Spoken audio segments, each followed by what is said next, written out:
So here we have our service reset. First, we're going to make sure we're connected to the vehicle. Ignition is on, engine is off.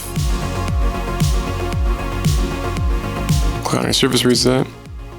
So here you can change the values to today. You can change the mileage with these preset buttons for when it's due, how many days until the next reset, max hours. You can use a preset. Then the drop down, they are in miles. You could just change the values if you wanted to use kilometers. So when you click reset, it's going to perform a reset at the head unit. So it's going to ask if we want to continue, and we do. And we'll see a progress bar. That's going to tell us this is normal for an error code to be logged when resetting it. So you should do a quick clear. We can dismiss it if you want to do it later. We can run the quick clear now.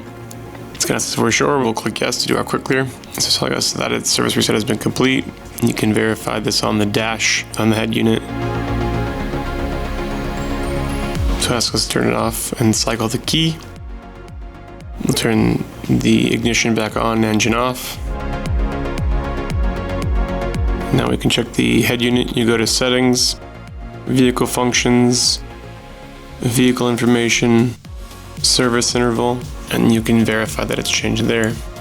Service reset has been complete. You can also see live values from the engine oil temperature. So we have the engine off now. The values are incorrect because the vehicle's off. So we'll turn it on.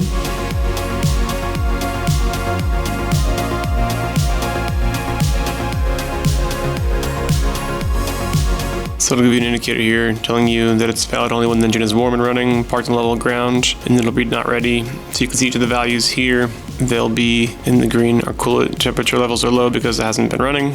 But you can see the engine RPMs, the oil pressure, and the oil level. They're all good.